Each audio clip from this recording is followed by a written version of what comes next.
با وسیع‌تر شدن دایره جدل فکری و گسترش میدانهای آن به سادگی متوجه سخنان و ادعاهای می شویم که همراه با این درگیری های فکری پی در پی تکرار می شوند. اکثرا در هنگامی که کتاب می خوانیم یا روزنامه را ورق می زنیم یا سایت اینترنتی را بررسی می نماییم، با مطالب و گفتارهای برخورد می کنیم که با متون شرعی در تعارض کامل است. اما عجیب آن است که نویسنده این گونه مطالب معتقد است که نظریاتش مخالفت با متون و نصوص شرعی ندارد. برای رسوا کردن این روش‌ها و برداشتن نقاب از چنین افکار، برنامه آوردگاه را شنبه‌ها ساعت 6 بعد از ظهر، تکرار آن را سه شنبه‌ها ساعت 7:10 قبل از ظهر از رادیو حریت شنونده باشید. آوردگاه، دریچه جدید برای نگرستن به حقیقت در مباحث فکری و سیاسی.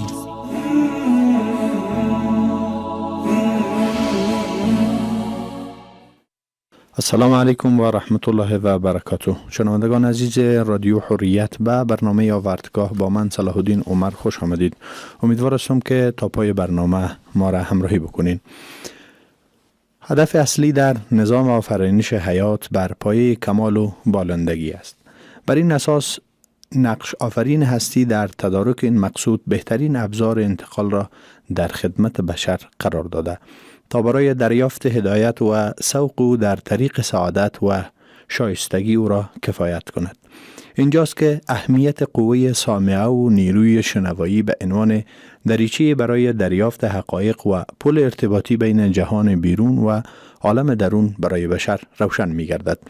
از طرفی عمده‌ترین مراکز اداره زندگی بشر در درون وی یکی از پایگاه تفکر و اندیشه یعنی مغز است و که تدبیر زندگی به دست اوست و دیگری قلب است که مرکز رشد عواطف و احساسات و معنا و پایگاه ایمان می باشد و مجرای ورود به هر دوی اینها از طریق دو حس عظیم باصره و سامعه ممکن و مقدور می گردد.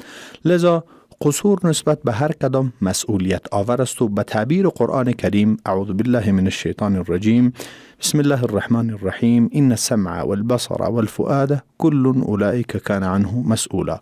همانا گوش و چشم و دل انسان هر یک مورد سوال قرار می گیرد. از دیدگاه روانشناسی قرآنی گاه این مجاری با تعاملات ناشایست رفتاری مسدود می گردد و گاه عوامل موجب انبساط آن می شود و به تبع قبض و بست این مجاری انبساط و انقباض در روان انسان ایجاد می گردد. اهل اسلام در سایه این دین مقدس زندگی شرافتمندانه و کریمانه ای دارند که در آن شیرینی ایمان و آسایش یقین و انس طاعت و لذت عبادت را احساس می کنند. از سوی دیگر تعالیم این دین سدی است محکم در برابر انحرافات هوا و هوس منحرفین که انسان را در برابر شهواتش حفظ می کند و بر غمها و غصه ها و دردهایش غلبه می کند و براستی چی بی‌نیاز است آن که این دین را برپا دارد اگرچه فقیر باشد و چی بی چیز است آن که به این دین پشت کند گرچه غنی باشد. اما آنچه یک مسلمان غیور را ناراحت می کند این است که برخی از مسلمانان سعادت و سرور و شادی را در غیر دین خود می جویند و سم کشنده را به جای دارو و اشتباه گرفته و عافیت و شفا را در پیروی از شهوات و هوا و هوس می جویند.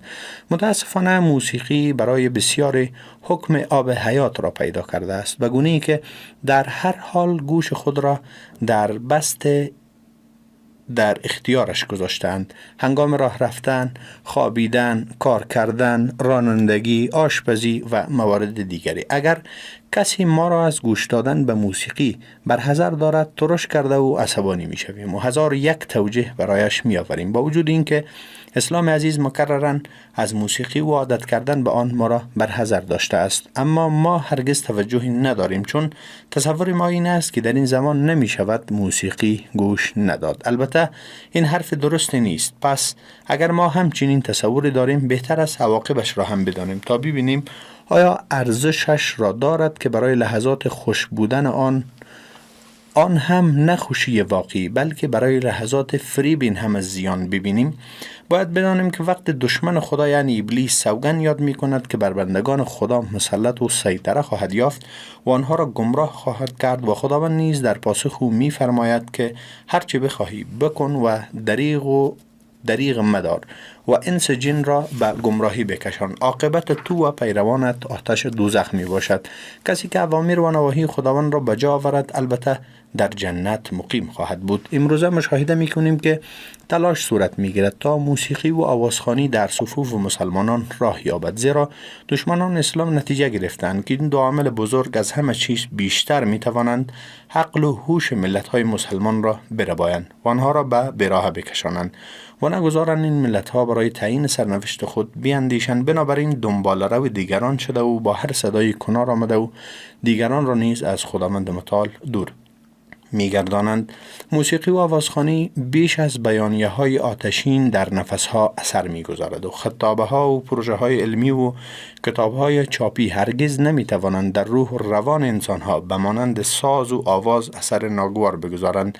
نغمه سرایی و ساز و آواز همیشه در اندیشه های شنوندگان خود تأثیرات منفی وارد کرده است و الفاظ و کلمات این آوازها انسان را از اندیشن طبیعیش باز داشته و به مرور زمان و گذشت قرنها این مفاسد اجتماعی به شکل یک عقیده مستحکم دینی در آمده است و در حالی که اگر ما این عبارات و کلمات را بررسی و شرح نماییم به این نتیجه می رسیم که این الفاظ ناروا و دور از عفت زبان و قلم بیانگر عقاید باطلی است تا جایی که عامه مردمان را نپذیرفته و مردود می شمارند، چه رسد به اشخاص حقیقت جو واقع بین. اما هنگامی که این الفاظ و کلمات به شکل آهنگ در می آیند عقلهای شنوندگان خود را می ربایند و مورد پذیرش واقع شده و خود آنها را زمزمه می کنند و مورد بحث و مناقشه قرار نمی دهد و به حرمت آن نیز توجهی نمی کند، چون موسیقی و آوازخوانی خطرات بزرگی را در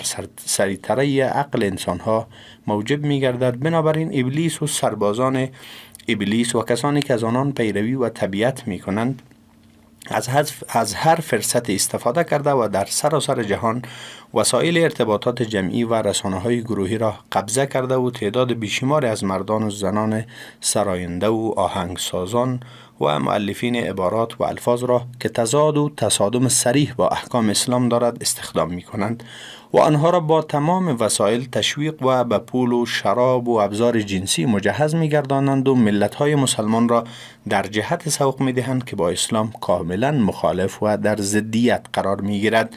بسیاری از آوازها باعث شده که دختران جوان و عفیفه در آغوش گرگان درنده بشریت بیفتند و بسیاری از آوازها سبب و عامل نشر افکار بیدینی و لایکی هستند و بسیاری دیگر باعث مسبب پخش و نشر نعره‌ها و شعارهای ملیگرایی و منطقه‌ای و به وحدت اسلامی صدمه زدند و همچنین موارد بیشمار دیگر.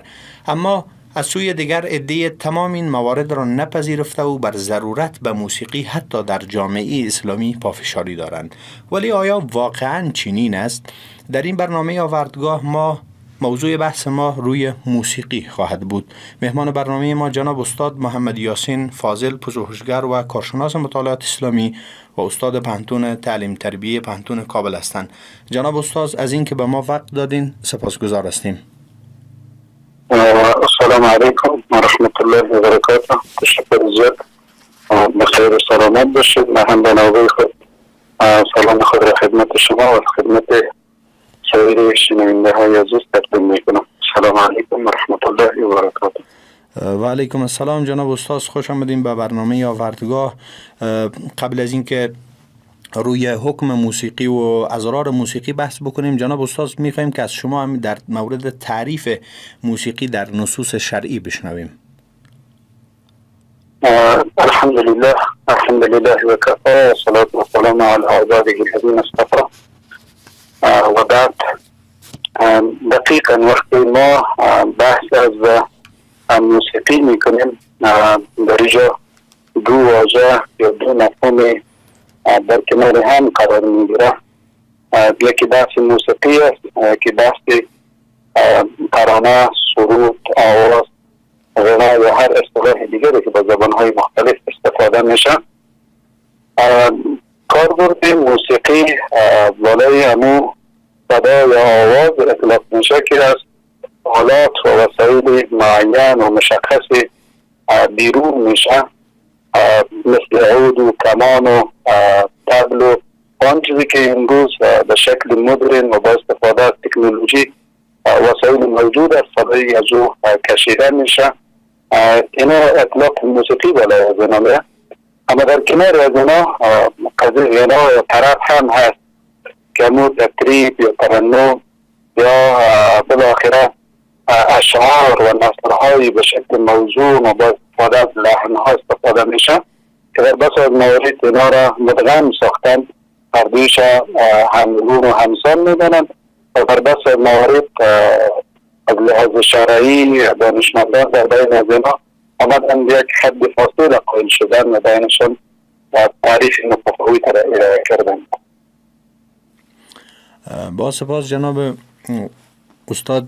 منظور ما دقیقا روی مواردی است که با او آلات طرب یا به اصطلاح آلاتی که فعلا دست ساخت بشر هست و با او انواع مختلف صداها را میکشند، دقیقا منظور ما از موسیقی همی است. او که بحث ترانه یا بدون آلات موسیقی باشه، او بحث را انشاءالله بعداً در مورد صحبت میکنیم. جناب استاد، شما گفتیم که از موسیقی تعریف خوبه برای ما ارائه کردین و بیان کردین که منظور از موسیقی یا به اصطلاح آلاتی است که به اصطلاح ترانه ها و آلات با هم میکس میشه و خلط میشه. آیا در شریعت اسلامی ما انواع موسیقی داریم؟ چون بعضی ها میگن که موسیقی انواع داره و یک نوعش حلال است، یک نوعش حرام است. آیا میشه در این مورد یک کمی تفصیلا معلومات بتین برای ما جناب استاد؟ اگر ما نصوص متون و آراء فقها را در کل ببینیم، ما در بین موسیقی تفاوت خاصی که تفاوت بتونه تفاوت حکمی را برگیره ما چیزی پیدا کرده نمیتونیم. خصوصا بحثایی که در رابطه با موسیقی در صدر اسلام و در سده های اول و دوم و سوم مطرح شده، همه موسیقی را تقریبا در یک ردیف و در یک صنف قرار داده. احکام مباحثی که از طرف اصحاب کرام، از طرف تابعین و ائمه مجتهدین صدر اسلام ارائه شده، تقریبا تمامش در یک صنف قرار داده. اما متاسفانه بعدها آمدن بعض صنف‌بندی‌های در رابطه با موسیقی صورت گرفته که این صنف‌بندی ها در بس از موارد موضوع مشتبهات، بحث حل و حرمت و امثالهم مطرح میکنن. اگر ما بیایم نصوص و متون دینی و در کل ما بررسی بکنیم، موسیقی فقط تحت عنوان همون موسیقی مورد بحث قرار گرفته. در اینجا ما موسیقی متفاوتی که بتونه از لحاظ حکمی تغییر بکنه یا تفاوتی در او ایجاد شد، چون این چیزی را ما شاهد نیستیم. با سپاس جناب استاد. منظورتان دقیقاً امی است که موسیقی با تمام انواعش کدام تفکیک وجود نداره در حلیت و حرمتش، بلکه کلش در یک حکم شامل میشه، اگر اشتباه نکرده باشم جناب استاد. دقیقاً همهشان برای یک حکم هست و تفاوتی، یعنی منظور ما شما تقسیماتی که از منظر شهر شده باشه در رابطه با موسیقی تقسیمات به صورت نگرفته که در اونجا بالای حل و حرمتش و جواز و ناجایز بودنش تفاوت را ایجاد بکنم. با سپاس جناب استاد. انشاءالله در مورد حکمش هم از شما میخوایم بشنویم که وقتی که در انواع موسیقی تفاوت‌های وجود نداره از لحاظ جایز بودن یا ناجایز بودن و همچنان موسیقی تمام انواع آلات دست ساخته بشری که امروز گیتار و پیانو و امثال اینها شامل میشه. حال میخوایم که جناب استاد از شما در مورد حکمش بشنویم که می حکم موسیقی دقیقاً چی است؟ چون ایده زیاد به این نظر هستند که یا هم استدلال‌های میکنن که موسیقی نه تنها جایز بلکه لازم است و ضرورت است که بعداً هم در مورد این صحبت میکنیم و همچنان ایده دیگر را تحریم میکنن به حدی که به اصطلاح بدون هیچ گونه، مثلا مثل که ما و شما گفتیم، بدون هیچ گونه تفکیک همیش در ناجایز بودن شامل شاید شود. و بعضی دیگه باز میان تفکیک میکنن، میگه مثلا اگر به اصطلاح آلات باشه، کلمات الهی الله و امثال اینها، یعنی کلمات دینی مورد استفاده قرار بگیره، این جایز است. دقیقاً اگر بر ما حکمشه به صورت تفصیلی بیان بکنین که حکم همین موسیقی چگونه است؟ در رابطه با حکم موسیقی دقیقاً ما نیاز به این است که مصادر اصلی شریعت یا به مصادر اصلی دین اسلام رجوع بکنیم، از جمله قرآن و سنت.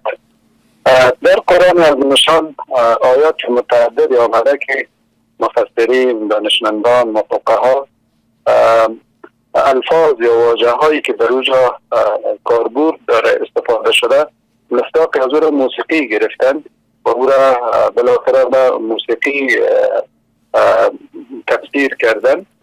چنانچه آیت مشهوری که در سوره لقمان هست، الله متعال می‌فرماید اعوذ بالله من الشیطان الرجیم و من الناس من یشتری له الحدیث لیضل عن سبیل الله. در اینجا خیلی واضح است میگه که گروهی از مردم هستند که میفروشن له الحدیث تا ای که مردم از راه خدا دور بسازه یا گمراه بسازه. در رابطه به له الحدیث مفسرین دیدگاه و نظریاتی که داره، تقریبا اکثریتی از مفسرین مراد از له الحدیث موسیقی را میدانند. چنانچه عبدالله ابن عمر، عبدالله ابن عباس، عبدالله ابن مسعود، تمامی از اینها ازشان وقتی که در رابطه به له الحدیث سوال میشه، اینا میگه که مراد از له الحدیث همان آوازخوانی و بالاخره موسیقی هست. چنانچه عبارتی که میشه از عبدالله ابن مسعود نقل کرد، عبدالله ابن مسعود در رابطه به له الحدیث میگه که قسم به خداوند متعال آوازخوانی مراد از له الحدیث همان آوازخوانی است. این 3 مرتبه تکرار میکنم. از اینجا دانسته میشه که آنچه که الله متعال به عنوان له الحدیث استفاده کرده و مفسرین که بهترین مفسرین بعد از پیامبر صلی الله علیه و سلم در قرآن اصحاب کرام هست و در بین اصحاب کرام هم عبادله ثلاثه جمله عبدالله ابن مسعود علیه از اینا قرار داره، مثل عبدالله ابن عباس. اینجا عبدالله ابن مسعود رضی الله عنه به صراحت برداشتش و آن چیزی که دانسته و آن چیزی که از پیامبر صلی الله علیه و سلم آموخته، مراد از له الحدیث همان موسیقی هست. و در آیت به صراحت در اونجا له الحدیث واژه یا کاربرد را استفاده میکنه که گویا انسانها را گمراه میکنه و انسانها را از راه خدا دور میسازن. این قضیه از عبدالله ابن عمر رضی الله تعالی عنه ذکر شده که عبدالله ابن عمر رضی الله تعالی عنه هم دیدگاه و برداشتشی است که له الحدیث مراد و مفهوم از او همان موسیقی یا آوازخوانی است. و عبدالله ابن عباس رضی الله عنه عین دیدگاه را داره. پس می‌بینیم که آن چیزی که اصحاب و آن چیزی که شاگردان پیامبر اعظم صلی الله علیه و سلم از این آیت برداشت کرده، او حرمت موسیقی یا من شنیدن موسیقی یا من استفاده از آلات و ابزار موسیقی توسط یک مسلمان هست. اگر ما بیاییم در سنت نبوی صلی الله علیه و سلم احادیث متعددی وجود داره که به صراحت پیامبر اعظم صلی الله علیه و سلم موسیقی را منع کردن. چنانچه که پیروی از قرآن و اطاعت از قرآن واجب هست، اطاعت از سنت همچنان واجب هست. پیامبر اعظم صلی الله علیه و سلم در احادیث متعدد به گونه‌ای که در یکی از احادیث می‌فرماید لیکونن من امتی اقوامی یستحلون الحر والحریر والخمر والمغازی. حالا در اینجا آن چیزی که خیلی جالب هست و محور توجه است، قضیه حلال شمردن در اینجا موسیقی را در کنار خمر و در کنار ابریشم و در کنار زنا ذکر میکنه.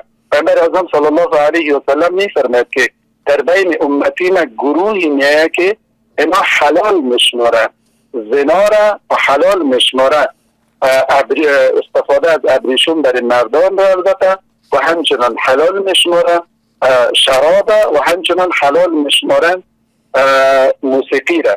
پس از اینجا دانسته میشه که پیامبر صلی الله علیه و سلم وقتی که میگه که اینا حلال میشماره، پس موسیقی مثل شراب، مثل زنا و امثالهم اینا از جمله بخش های حرام و ممنوعی است که پیامبر صلی الله علیه و سلم میگه یک بخش از امت میه که برعکس دستور شرعی نه اینا را حلال میشماره. مثل از احادیث متعدد دیگری هم از پیامبر اعظم صلی الله علیه و سلم نقل شده، چنانچه میفرماید ان الله حرم علی، یا در روایت دیگر میفرماید ان الله حرم الخمر والمیسر والکوبه والکوبه وكل مسکر حرام. در اینجا پیامبر صلی الله علیه و سلم میفرماید که خداوند حرام گردانده یا حرام قرار داده است شراب، قمار و یکی از آله های موسیقی که اعراب استفاده میکرد و همچنان هر نشاور و هر مسکر حرام است. پس از این آیت و از احادیثی که نقل شد دانسته میشه که مطلق موسیقی حرام هست و کاربرد از استفاده از در مجامع اسلامی و در جامعه اسلامی کاربرد نداره، از منظر شرع و حرام هست، گناه است و باید جامعه اسلامی و مسلمان ها از شنیدن و استفاده از این اجتناب بکنند. با سلامت جناب استاد، چیزی که در ذهن ما آمد جناب استاد، مسئله خوب را شما اشاره کردین، گفتین که ما دین را باید از صاحبان دین بگیریم که اصحاب پیامبر صلی الله علیه و سلم و سلف صالح هستند و بدون شک تفسیر اصحاب مورد قبول است چون شاهد نزول وحی بودند. مسئله دیگه که استاد در ذهنم است که یک آلات موسیقی پیانو است که اینها را یا گیتار است یا انواع مختلفی که ما نامهایش بیشتر یاد نداریم. یک مسئله دیگه که در بین جامعه افغانی خیلی رایج است مسئله نی هست یا توله برش میگن، اکثر مردم میرن میسراین. آیا این هم شامل موسیقی میشه جناب استاد یا خیر؟ وقتی ما به نصوص و احادیث وارده و همچنان به اقوال اصحاب کرام رضی الله عنهم سر میزنیم، دقیقا نی هم شامل آلات و ابزار ممنوعی موسیقی قرار داده. چنانچه در یکی از روایات میگه حضرت عمر رضی الله تعالی عنه در بیرون از شهر مدینه روز بیرون شده بود و صدای نی چوپان شنید و مجرد از اینکه صدای نی شنید دستان خود به گوش خود محکم گرفت و مسیر ادامه داد. صحابی که همراهش بود پرسان که چرا چنین کردی؟ گفتی صدای ممنوعه هست چون پیامبر صلی الله علیه و سلم چنین کرده بود، پس من هم از شنیدن از اجتناب میکنم و تا وقتی که صدای از بیا من گوش خود محکم میگیرم از دور میشم. پس از اینجا دانسته میشه که صدای نی هم از صدای ممنوعه هست و آن چیزی که خیلی مهم هست دقیقا وقتی ما میریم قضیه حل و حرمت از منظر شرع مطالعه میکنیم، قضیه حل و حرمت در اسلام بر اساس یک فلسفه استوار هست، یعنی فلسفه تشریع بسیار مهم هست و فلسفه تشریع حرمت موسیقی همانا قضیه ازغار هست که در موسیقی از لحاظ روانی و از لحاظ عقلی از لحاظ فکری بالای ذهن انسان این تاثیرات بالاخره به مرور زمان به گونه تاثیر میکنه که روح و روان انسان دیگرگون میکنه.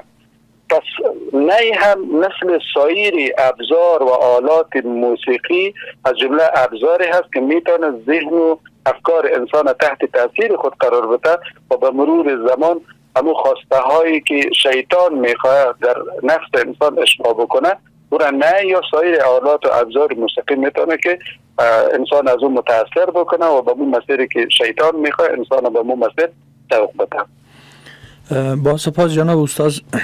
متاسفانه در زمان حاضر نکته خوب اشاره کردین، اکثر مردم به این نظر بودند که گویا نه شامل موسیقی نیست و شما لطیفانه اشاره کردین که نه حتی در احادیث پیامبر صلی الله علیه و سلم و سنت فعلی عبدالله ابن عمر رضی الله عنه صراحتا انجام شده و ذکر شده. درست؟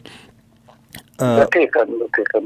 با سپاس جناب استاد. یک چیزی که خیلی ها ذهن بسیاری را متاسفانه مشوش شاید کرده باشه و از طرف عده زیادی از این مردم اینمی تو یک استدلال ها انجام میشه، ما بیشتر روی بحث میکنیم تا اینکه امو سوال دوستا هم تا جای رفع شود. در نصوص دینی خاصتا در احادیث پیامبر صلی الله علیه و سلم بیشتر از کلمه موسیقی استفاده نشده، اگرچه فکر کنم موسیقی یک کلمه عربی نیست تا استفاده شود، ولی به هر حال بیشتر کلمه معازف غنا استفاده شده. آیا بین معازف و غنا و موسیقی تفاوت وجود داره؟ مثلا دی معازف را بر بعضی چیزهای دیگه تحمیل میکنن یا غنا را بر یک چیز دیگه. اگر وجود داره تفاوت چی هست و اگر نداره هم دلیل چیست؟ وقتی ما احادیث متعدد مرور میکنیم، پیامبر اعظم صلی الله علیه و سلم جامع الکلیم بود و با در نظر داشته وقایع و با در نظر داشته وضعیت و حالتی که در اون زمان به اتفاق میفتاد، پیامبر صلی الله علیه و سلم با در نظر داشته حکمت و با در نظر داشته خصوصیات و ویژگی دعوت او منو تایید میکرد. دقیقا قسم که شما اشاره کردین، من خواستم در تعریف موسیقی به شکل کلیشه‌ای یا به شکل ریشه‌ای در رابطه با واژه بحث بکنیم، چون بحث ما شما بیشتر بحث اجتماعی است نه بحث تخصصی. خود واژه موسیقی واژه در فارسی یا واژه عربی نیست، بلکه ریشه ازی و یونانی هست و بیشتر وقتی ما میریم از لحاظ تخصصی خود واژه موسیقی را میبینیم، واژه موسیقی بیشتر یک بخشی از علوم عالی یا جمله علوم ریاضی میشه که در مرور زمان ابزار و آلات یا به اصطلاح دیگه اون فرمول ها در این اضافه شده. اما احادیث وقتی ما مرور میکنیم، پیامبر صلی الله علیه و سلم تمام آلات، ابزار و وسایلی که به خاطر درد، به خاطر خوشگذرانی و صدای از و اذهان انسان میتونست متأثر بکنه در وجود انسان یک نشاطت کاذبانه و یک بالاخره هیجانی و بالاخره که او هیجان بتونه به طرف فحشا، به طرف فساد، به طرف شهوت و امثال هم بکشانه، تمام از این آلات و ابزار در اوجا منع کرده. یعنی دقیقاً اگر ما این توقع را داشته باشیم که پیامبر اعظم صلی الله علیه و سلم آن چیزی گفته و وسیله‌ای که امروز استفاده میشه در دساتیر و فرموده های پیامبر اعظم صلی الله علیه و سلم پیدا نمیشه، این شاید خیلی منطقی نباشه.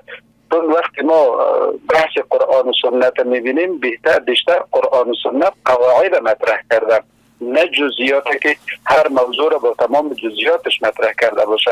در اونجا قواعد اساس گذاشته شده و بعدا ما شما میایم در دیدگاه ائمه و دیدگاه دانشمندان بعدا میبینیم که اونا آمدن از ابزار و آلاتی که در زمانشان کاربرد داشته مشخص نام گرفته و اونا را منع کرده. پس بنابراین وقتی که ما میریم به سنت مراجعه میکنیم، پیامبر صلی الله علیه و سلم غنا، موسیقی یا معازفی که در اونجا استفاده کرده، اینا تمامش جرس را استفاده کرده، مزامیر استفاده کرده، اینا تمامش در حقیقت در درگیرنده از امو صداهایی است که از آلات و اسباب ویژه بیرون کرده میشه و او آلات و او صدا در حقیقت برای روح، روان و جسم انسان تاثیر می داشته باشه. با سپاس جناب استاد. در شنوندگان عزیز، در این قسمت برنامه یک میان برنامه داریم، دوباره خدمت شما انشالله میگردیم. امیدوار هستم که بعد از وقفه هم ما را همراهی بکنین. انشالله.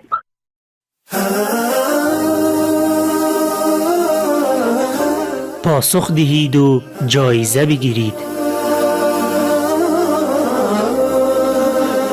در برنامه زنده پرسش حریت از رادیو حریت به پرسش‌های ما جواب بدهید و برنده جایزه شوید. پرسش حریت یک شنبه ها و سه شنبه ها ساعت 10 قبل از ظهر به طور زنده از رادیو حریت شنونده باشید.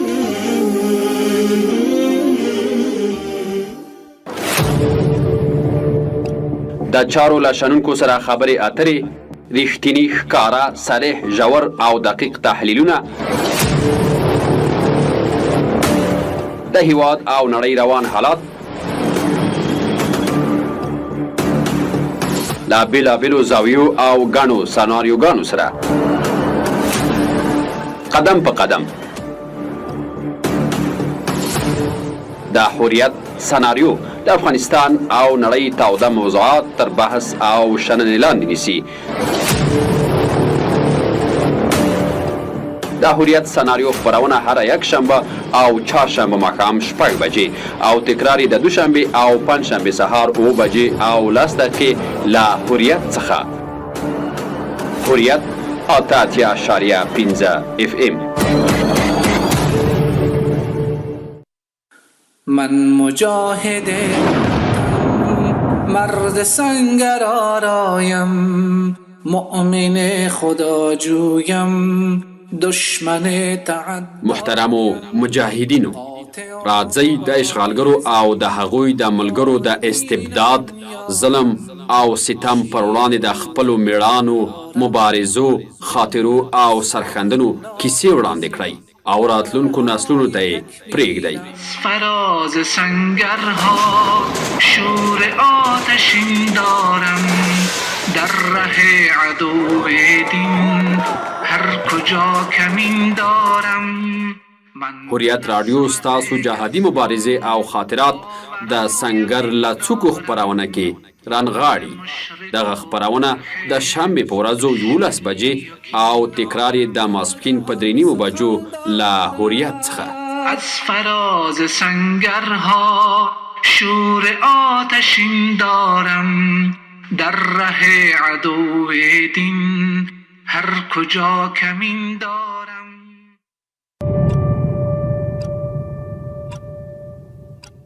زندگی و اقتصاد.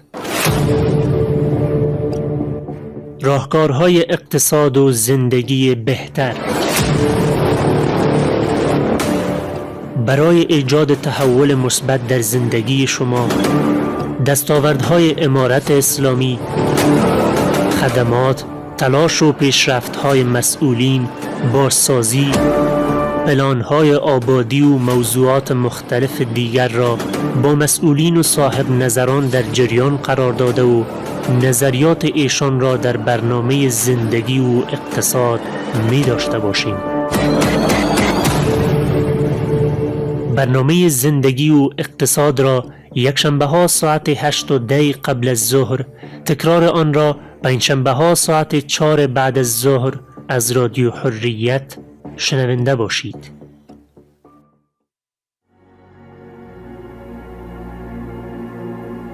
با وسیع‌تر شدن دایره جدل فکری و گسترش میدانهای آن، به سادگی متوجه سخنان و ادعاهایی می‌شویم که همراه با این درگیری‌های فکری پی در پی تکرار می‌شوند.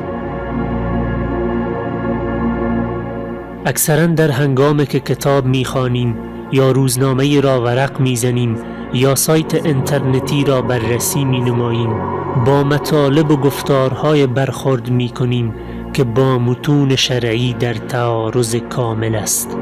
اما عجیب آن است که نویسنده این گونه مطالب معتقد است که نظریاتش مخالفت با متون و نصوص شرعی ندارد.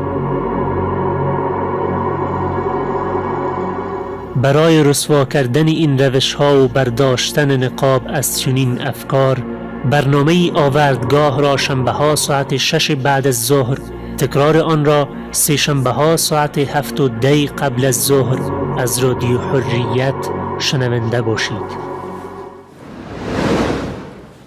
آوردگاه، دریچه جدید برای نگرستن به حقیقت در مباحث فکری و سیاسی.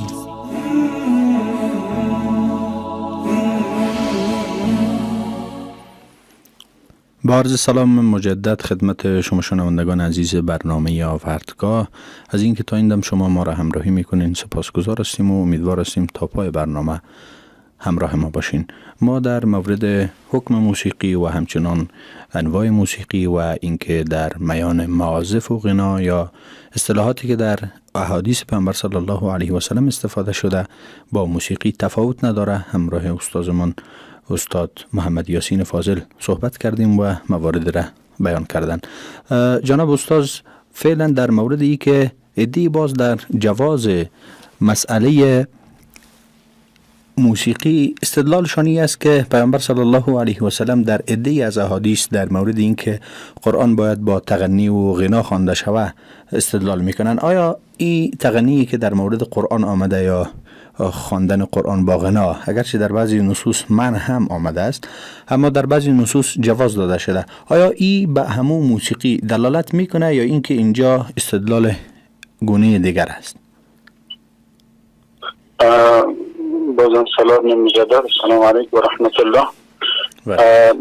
دقیقاً وقتی ما بحث از تغنی و بحث از موسیقی میکنیم، اول بحث تغنی با موسیقی یک سلسله تفاوتایی داره.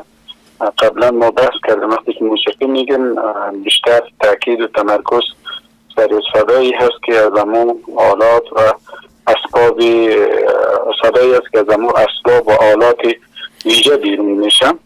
دوم بحث تغنی هست. در رابطه به تغنی که بیشتر همون سرود، ترانه ها و امثال هم هست که جا داره که بحث مستقل و بحث جداگانه در صورت بگیره. در اینجا دیدگاه ها هست، دیدگاه های کراهیت هم موجود داره، دیدگاه های کاملا منع هم موجود داره. اما در رابطه با قرآن پیامبر صلی الله علیه و سلم دقیقاً می‌فرماید زین القرآن باصواتکم، شما قرآن زیبا بخوانید یا زیبا به شکل درستش بخوانید. حالا به شکل درست خواندنش قطعاً به این معنی نیست که به لحن و بالاخره بستد که خوانده شه که اون لحن و اون صد مشابه موسیقی یا مشابه صدای انسان‌هایی باشه که اونا بالاخره از شهرت خوبی در جامعه دینی برخوردار نیستن، بلکه قضیه زیبا خواندن قرآن به معنای رعایت تجوید هست. و رعایت تجوید قضیه غنه هست، قضیه مد هست، قضیه تفخیم و ترقیق و سایر احکامی که در رابطه به تجوید است رعایت از اون میشه. قطعا شبیه خواندن قرآن با موسیقی یا با غنایی که او با موسیقی نزدیک باشه قطعا یه دیدگاهی علمای معاصر و دیدگاهی دانشمندان اسلامی معنی صورت گرفته و این نمیتونه که جوازی باشه در شنیدن موسیقی. با سپاس جناب استاد. این منظور همی است که تغنی که در قرآن کریم آمده منظورش از به اصطلاح خوش آوازی هست، نه اینکه با آلات موسیقی علیه بالله یک جای شوه. و دقیقاً استاد یک مورد دیگر هم که خواست در او صحبت بکنین این است که همین مورد زیاده عده‌ای از مثلا ترانه ها یا به اصطلاح موسیقی های وجود داره که یا آهنگ های وجود داره، لفظ بهتر اگر استفاده بکنیم برش، که در او بی‌نهایت نوع موسیقی به اصطلاح هیجان انگیز استفاده شده و در او کلمات دینی استفاده شده. مثلا ایده او را آهنگ دینی میگن، ایده مثلا اناشیدی که با او آهنگ یا ملودی یک جای هست. در این مورد آیا مثل همون سابق حکم را شامل میشه یا ای که چون در این کلمات دینی استفاده شده تفاوت داره؟ آن چیزی که از روایات معلوم میشه دقیقاً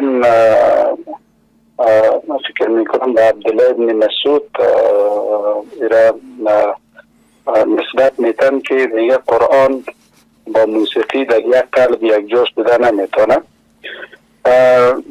چیزی که مهم هست و چیزی که من صورت گرفته اما صدایی که از آلات و ابزار و امثال هم استفاده میشه، اگرچه یک تعدادی از دانشمندان آمدن قضیه استفاده یا کاربرد از آلات و ابزار موسیقی را در نشیدهایی که به نام نشید اسلامی یاد میشه او را تایید میکنه. اما اگر ما در صدر اسلام ما با روایات و نصوصی که وجود داره و همچنان آثاری که از اصحاب و تابعین وجود داره دانسته میشه که کاربرد ابزار و آلات موسیقی در کنار مثلا حمد و نعت و امثال هم که ظاهرا اینا دارای محتوای خوبی هست و محتوایش احسن هست، این کار درست نیست، کاری کریه است و تعدادی از دانشمندان این را مکروه میدانه و حتی مکروه تحریمی میدانه، به خاطری که نمیشه پدیده مشروع با یک پدیده ولو اختلافی باشه، ولو در رابطه با او بحث باشه و شنیدن از این به نیت ثواب باشه، این را منع میکنن. و اگر ما در صدر اسلام ببینیم یک سلسله نغمات یا سرودهای را ما در صدر اسلام هم داریم. مثلا آن چیزی که خیلی مشهور هست از این طلع البدر علینا هست، در جریان ساخت مسجد نبوی پیامبر اعظم صلی الله علیه و سلم دعای مشهوری که می داشته باشه اللهم لا عیش الا عیش الاخره اکرم الانصار والمهاجره. از اینا دانسته میشه که کاربرد از اینا در کنار موسیقی دیگه در اسلام جا نداره. اینا اگر احسن هست خوب است، میشه که در جای خود امو نشاطت ویژگی سبب تراوت ایمان میشه و در جای خود باشه، نه که در کنار موسیقی استفاده شود. با سپاس جناب استاد. همچنان از امام مالک رحمت الله علیه هم یک سخن نقل شده که وقتی از او پرسان میکنن درباره غنا و نواختن آلات موسیقی میگه آیا عاقل هم وجود داره که غنا و موسیقی را حق بدانه، چون این کارها را نزد ما فاسقان انجام میتن و طبیعتا آنچه که دوست دارن کسایی که دوست دارن موسیقی را اونها اکثرا افرادی هستند که از لحاظ شخصیتی از لحاظ اخلاقی مشکل دارن. جناب استاد نکته جالب همین بود که یعنی یک چیز حلال با حرام یک جای شدنش باعث میشه که همین حلال هم حرام شوه و دقیقاً امی مورد در موسیقی که با کلمات خوب یا با کلمات الهی یک جای میشه شامل میشه، درست؟ دقیقاً. جناب استاد مورد دیگه که میخوایم از شما بشنویم است که اگر دقیقاً فلسفه تحریم موسیقی را از منظر شریعت در چی میبینین و خود موسیقی چی تضاد با نصوص داره که شریعت اسلامی آمده در مورد حرمت او بحث کرده و خیلی ها هم جدی بحث شده؟ در رابطه با قضیه حرمت موسیقی دلایل متعدد وجود داره.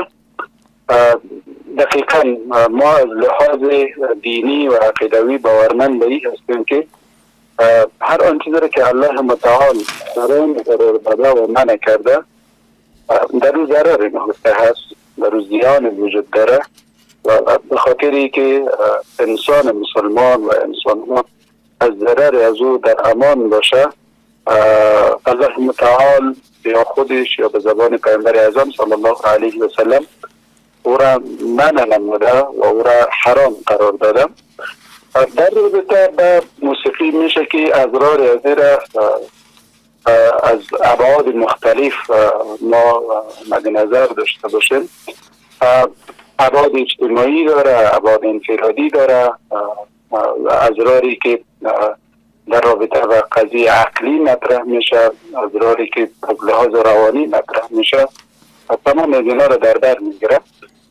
متاسفانه کشورهای اسلامی که تحت اطلاع استعمار قرار داره، تمام از این کشورها را وقتی ما میبینیم استعمار مؤسسات، سازمانها، اتحادیه های را ساختن که با استفاده از موسیقی به قول خودشان مردم آرام میسازه، مردم شاد و خوشحال نگه میداره، در حالی که محتوایی که در کنار موسیقی پیشکش میشه تمامش اما اصل بالاخره ایمانداری، شجاعت، رشادت، اشتکار، تلاش و اون چیزی که شایسته یک جوان مسلمان هست، تمام از اینا را متاسفانه نشان میگیره، اینا را همیشه نابود میسازه.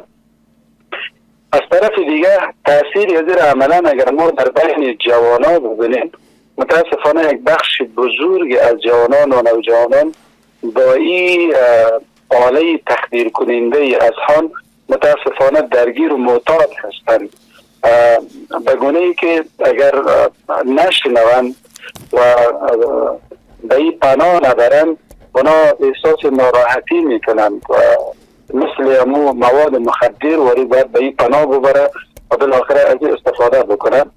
در ضمن از اینا یک چیزی که خیلی خوب میتونه جامعه را ارزش‌هایش از بین ببره، رشادت، شجاعت و بالاخره توانمندیش نابود بکنه، و قضیه ابتذال فحشا است و یگانه وسیله یا ابزاری که میتونه ابتذال، فحشا و فساد اخلاقی را ترویج بسازه و به اوجش برسانه او موسیقی هست. چون موسیقی بالاخره در روز اشعار استفاده میشه که اشعار متاسفانه میتونه جوانان از لحاظ فکری، از لحاظ روانی به رویاها و تخیلات ببره که این رویا و تخیلات بالاخره ارزش های انسانی و کرامت انسانی را زیر پا میکنه. از طرف دیگه قضیه اختلاط وجود داره. وقتی که محفل موسیقی مطرح میشه، دقیقا محفل موسیقی در روز اختلاط مردم هست، قضیه عریانی هست، قضیه مواد مخدر هست، قضیه شراب هست، قضیه رقص و پایکوبی در روزا مطرح میشه. اینا تمامش به عنوان ابزار و وسیله هست که استعمار و کشورهایی که در صدد مکیدن خون مسلمان ها هستند به عنوان یگانه وسیله یا ابزار که خیلی مؤثر واقع میشه، میتونه جامعه را از هم بپاشه و نابود بکنه استفاده میشه. اگر ما در صدر اسلام هم مراجعه بکنیم، دقیقا دلیل منش یا آن چیزی که منجر به منش شده این قضیه فحشا، قضیه فساد، قضیه اختلاط، قضیه عریانی و اینی عواملی بوده که موسیقی منع شده و شنیدن و استفاده از حتی مزد گرفتن تمام از اینا را حرام قرار داده و منع کرده. با سپاس جناب استاد، نکته خوب را اشاره کردین. اگر من به صورت خلاصه ایره تذکر بتم که بدون شک شما بیان کردین که یک سلسله عوامل مهمی در موسیقی نهفته است، اگرچه مسئله مهم برای مسلمان هی است که حکم الهی را بدون فهمیدن فلسفهش بفهمه و قبول بکنه، چون که ما به این باور هستیم که الله متعال هر آن چیزی را برای ما حلال قرار داده خیر در او است و هر آن چیزی که تحریم شده در او شر نهفته است و به همین مسیر ما زندگی خود را ادامه بدیم. و نکات که شما اشاره کردین، افسردگی بزرگترین عاملی است که در موسیقی نهفته است، یعنی چنانچه غربی ها به این نتایج رسیده و همچنان گفته شده که عامل مهم سکته قلبی هم موسیقی هست. حتی اکثر هنرمندا هم توسط می سکته قلبی جان خود را از دست دادن و همچنان انسان را در قوه خیالی، مثلا ما در زندگی روزمره اگر که خیال بزنه و خیالی زندگی بکنه او را ما خیلی بد میبینیم، میگیم مثلا حتی او را دیوانه میگیم، اما موسیقی انسان را به سوی قوه خیالی میبره و همچنان خستگی روحی و سردردی های عصبی و غفلت و ضعف عقل و ضعف ایمان هم در این هفته است، چنانچه از صحبت های شما فهمیده میشه جناب استاد. مسئله دیگی که میخوایم در مورد او کوتاه صحبت بکنیم، اگرچه وقت سوالا زیاد مانده اما وقت ما رو به اختتام است، به عنوان آخرین مورد جناب استاد، شما میشه که یک سلسله مسائل مثلا استدلالی که موسیقی میگن غذای روح هست و همچنان پیامبر دیده کنیزا که موسیقی می نواختن ولی چیزی نگفته، این هم بر جواز موسیقی دلالت داره یا ای که استدلال از این اشتباه صورت گرفته؟ در رابطه به ای که موسیقی غذای روح هست، اگر یک انسان مسلمان به این معتقد و باورمند باشه را بپذیره، بسیار عقیده خطرناک و باور خطرناک است.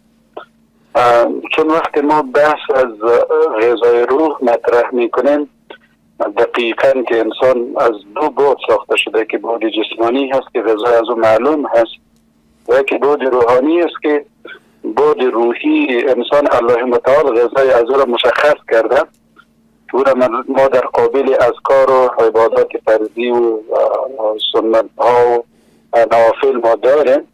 بنابراین آوردن موسیقی را در کنار ازی نه تنهایی که ما در شریعت یا در اسلام هیچ جایگاهی برای نداریم، بلکه چنانچه تا فعلا بحث صورت گرفت تمامش مبین حرمت ازی است. قضیه غذا سبب پرورش، سبب شکوفایی و سبب تقویت یک شی میشه، در حالی که چنانچه شما اشاره کردین دانشمندان غربی از جمله کوهن، میلر و چندین دانشمندان دیگر در رابطه به کسایی که با موسیقی سر و کار دارن، موسیقی مینازه، در رابطه به اینا تحقیقات را انجام دادن. اما خلاصه تحقیقاتش به گونه‌ای است میگن که شنیدن موسیقی امراض روانی را به بار میارن و اضطراب بالاخره گسترش میدن.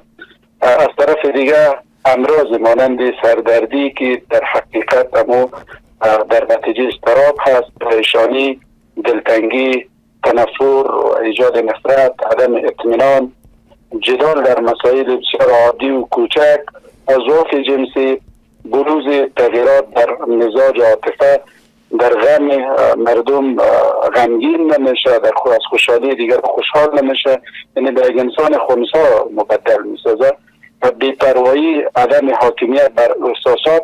اینا از جمله پیامدهایی هست که این خود غربی ها به دست آورده.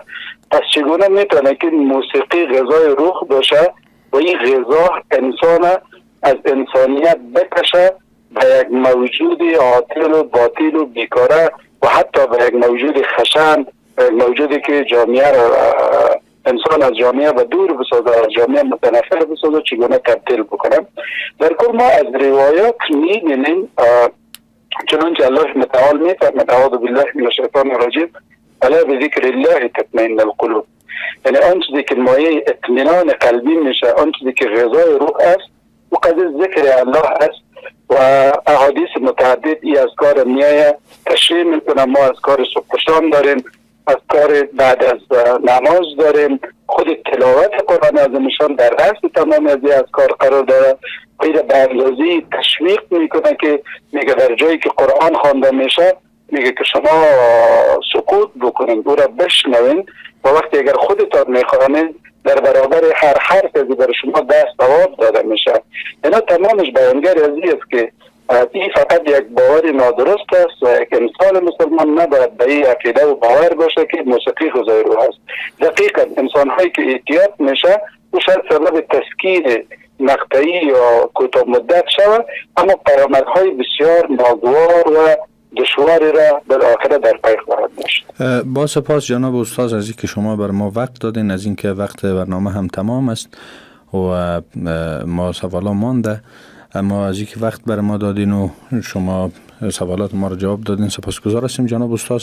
در آخر برنامه به طور خلاصه بیان میکنیم که آنچه نتیجه گیری میشه که موسیقی بدون شک در اسلام حرام است و آنچه که دعوای حلیت بر او میشه او مبنای دینی نداره بلکه مبنای خواست و هوا و هوس داره و همچنان استدلال ها و شبهاتی که صورت میگیره همه شبهات خالی از حقیقت و دور از واقعیت هست. همچنان شنوندگان عزیز از این که تا این دم ما را همراهی کردین سپاسگزار هستیم. شما میتونین که در مورد موسیقی اگر سوال در ذهن دارین با شماره واتساپ ما 0705885885 در جریان بگذارین. شنوندگان عزیز شما را به الله متعال و لایزال می سپارم تا برنامه بعدی. خداوند نگهدار و یاورتان باشد.